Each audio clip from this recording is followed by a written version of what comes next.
कोमल, इतनी सुंदर देह पल भर में भस्म हो जाएगी। अरे पगले, ये बाल हट करने का समय नहीं। चल, मैं तुझे बाहर छोड़कर आती हूँ। मुझ पर दया न करो नागरानी, अपने पति पर दया करो। उसने हमारे वृंदावन को अपने विष से दूषित कर रखा है। उसने हमारी यमुना जी को विषैला कर दिया है। आज मैं उसे यहाँ से निकालने आया हूँ।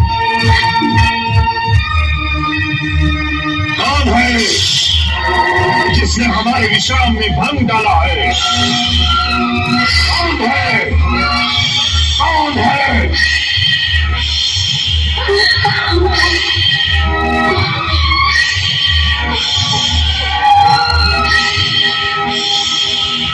कौन है?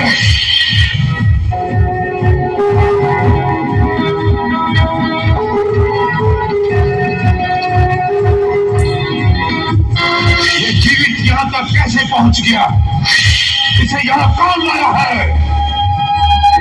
हम नहीं जानते स्वामी, ये स्वयं ही यहाँ तक आ गया है। कोई अनजान बालक है, इसकी भूल को क्षमा कर दीजिए।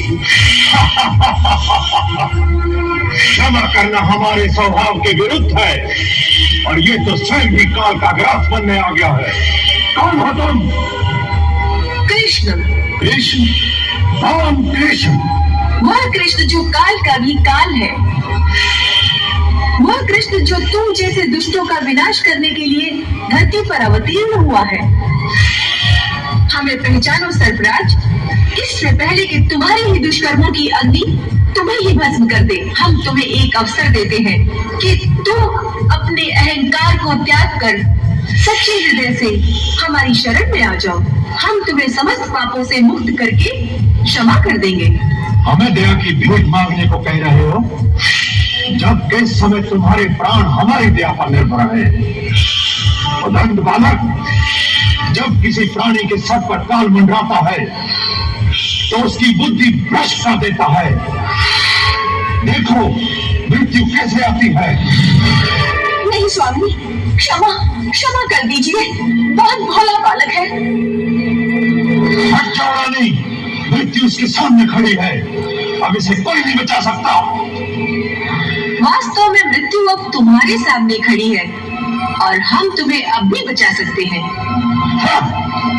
मूर्ख सर, तुम्हारी पत्नी सचमुच पतिव्रता है। उसके हृदय में जो ममता का पवित्र स्रोत हमने देखा है, उसी ने अब तक तुम्हारे प्राणों की रक्षा की है। उसी के कारण मैंने उसे मैया भी कहा है, और उसी को देखकर हमारी दया का सागर तरंगित हो रहा है। उस पर यमुना जी भी हमारी प्रिया है। हम उनके पवित्र जल रूपी आंचल पर तुम जैसे दुष्ट के अपवित्र रक्त का दाग नहीं लगाना चाहते।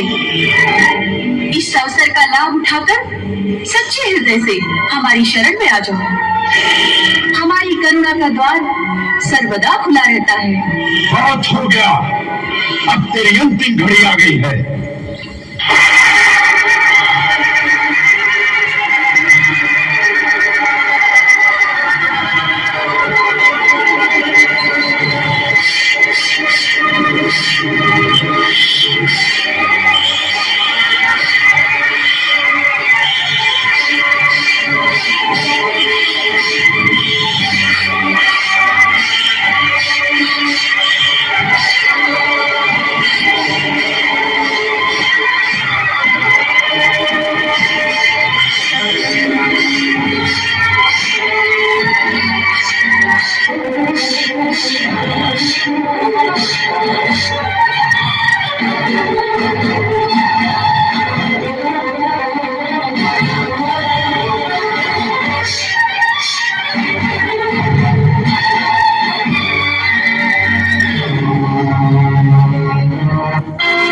जीवित यहाँ तक कैसे पहुंच गया?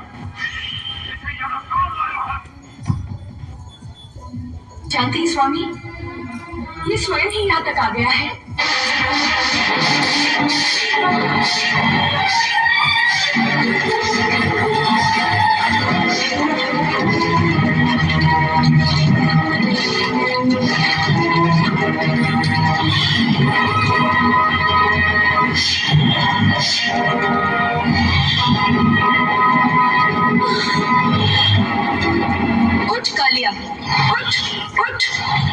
कर। नहीं उठा जाता, आंखों के आगे अंधकार छा रहा है। क्षमा, क्षमा हे नाथ, हमारे पति पर दया कर दीजिए। मैया कहाँ है?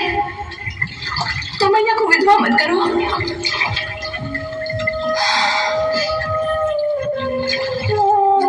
स्वामी, प्रभु की शरण में जाइए। ऋषि मुनि देवता कई जन्मों की तपस्या के बाद भी जिन चरणों के दर्शन नहीं कर पाते, वे चरण आपके शीश पर हैं। इन्हें नमस्कार कीजिए। त्राहिमाम, त्राहिमाम।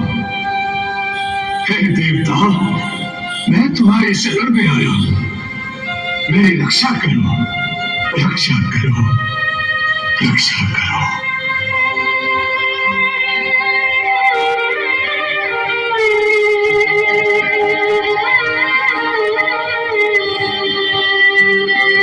तथास्तु।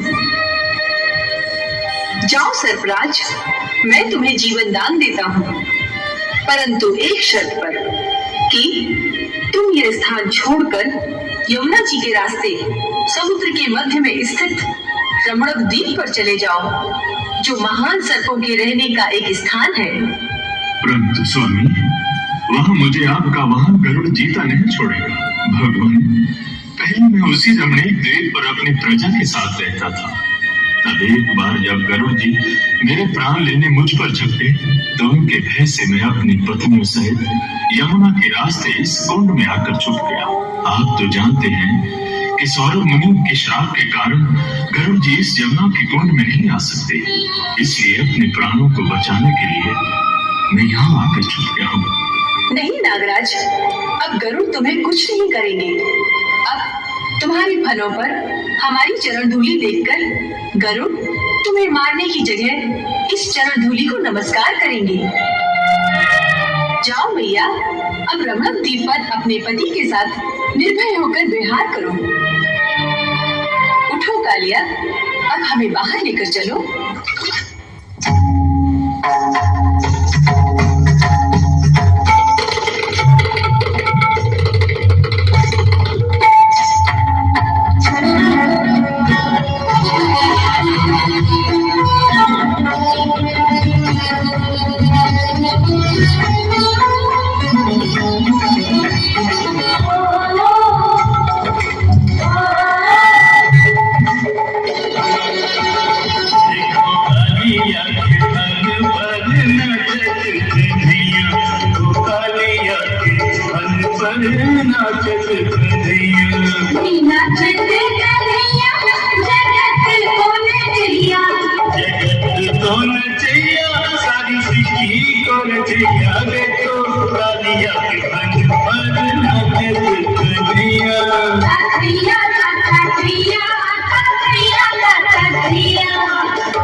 शिव शंकर नाचे, मात सरस्वती नाचे, कृष्ण संग शिव शंकर नाचे।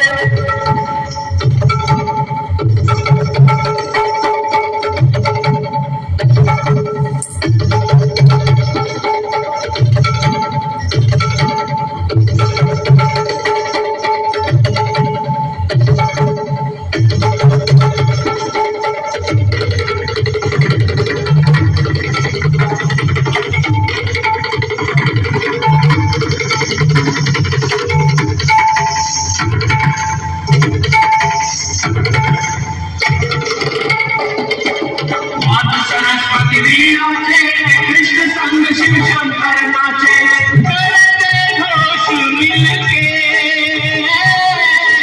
करते घोष सिंहों लोक के बसैया। जय जय कृष्ण कन्हैया, जय जय कृष्ण कन्हैया, जय जय कृष्ण कन्हैया, जय जय कृष्ण कन्हैया। जय बंसी के बजैया, जय नमो के चढ़ैया, तेरे बाबा यशोदा तेरी मैया, जय जय बलगाओ की मैया, जय जय कृष्ण कन्हैया, जय जय कृष्ण कन्हैया, जय जय कन्हैया, जय जय कन्हैया।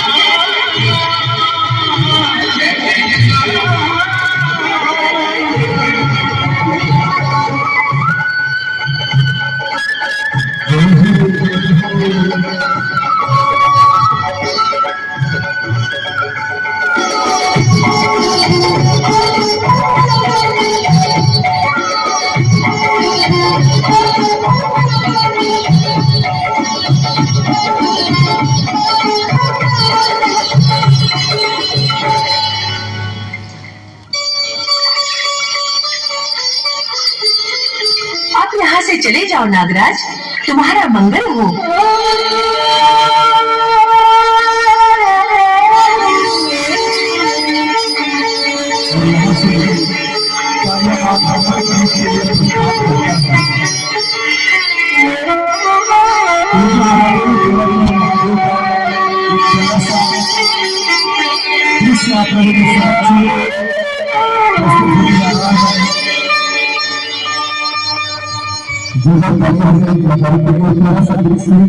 जीवन